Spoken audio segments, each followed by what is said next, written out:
toughest sheriff in America, and we're proud of you.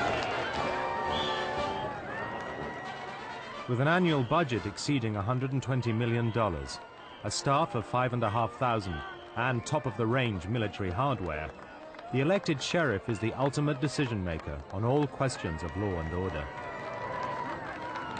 I'm the old-fashioned guy. I still have the old Smith & Wesson.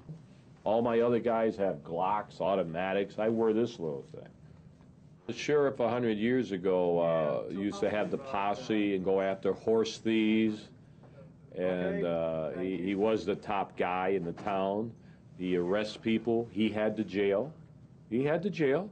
Nothing has changed on the concept. My policy in the jails very simple. You should never live better in the jail than you do on the outside.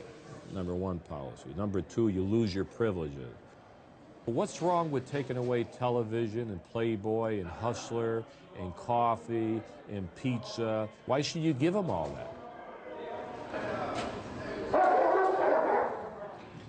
It costs more to feed our police dog. It costs $1.15 a day to feed the dogs. It's 90 cents a day, not a meal, to feed the prisoners. I'm very proud of that. I'm an equal opportunity incarcerator. Why should we discriminate against women? Why should they be treated the same way? So I do treat them the same way. They work the chain gang.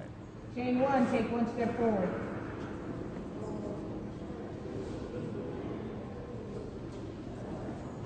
Does everybody know the rules? Yes, ma'am.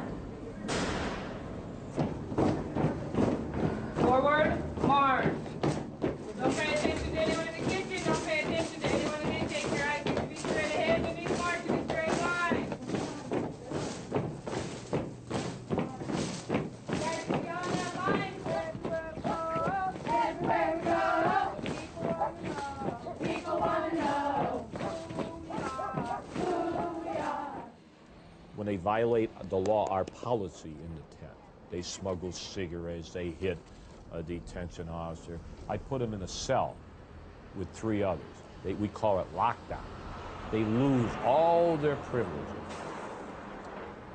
Now, how do we get them out? They want to go work.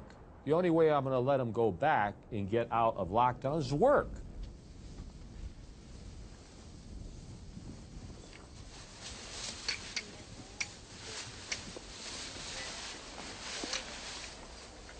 We were locked down 23 hours a day, came out for 1 hour, we used the phone, we took our shower, we cleaned our room, and we read a lot, and we slept a lot, and you do a lot of thinking. You get a lot of alone time, and to reevaluate your life and what you really want to do when you get out of jail. It's like, what do you want to be when you grow up?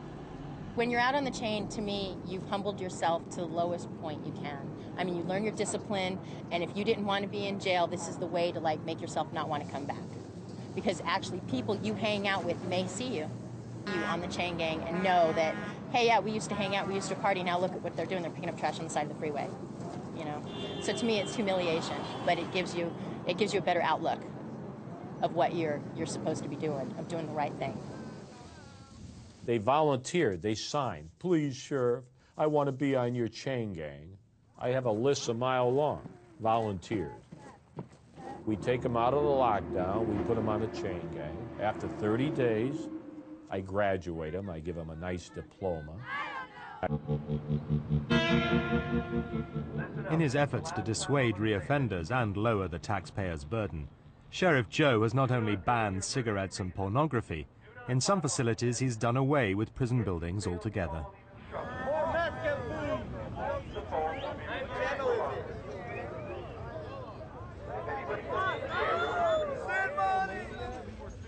We put the tents up for $100,000. 1,400 prisoners in a jail for $100,000. It would cost $70 million to build a jail. So I got the tents free. They're Korean war tents. They're free. So they're next to the dump, the cheap land.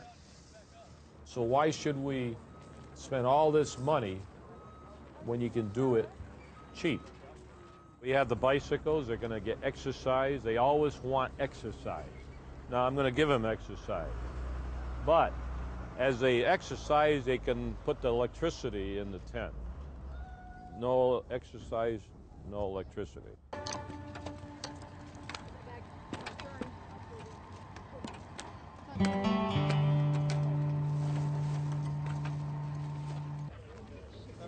Anybody awake here? Are you guilty? No. What are you in here for? Probation violation. What's the real charge? The real charge? Yeah, that's Possession. drugs. Yeah. How much drugs they catch you with? 1/100,000th of a gram.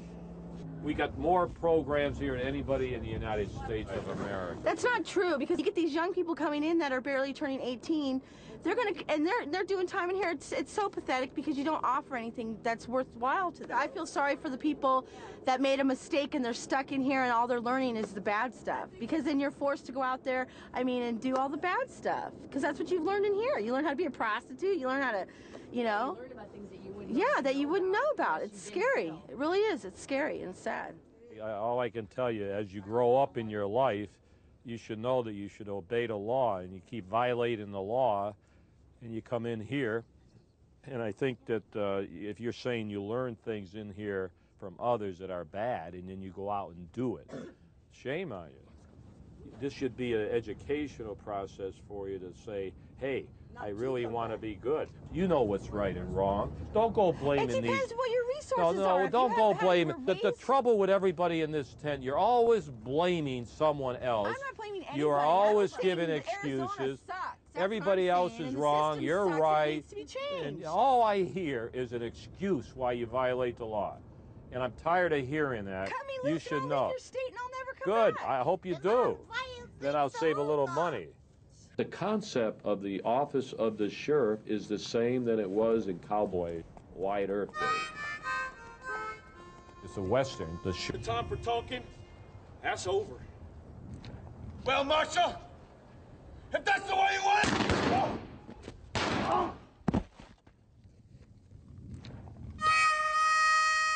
it. Did you all go to church last night? No. Praying that I won't be elected?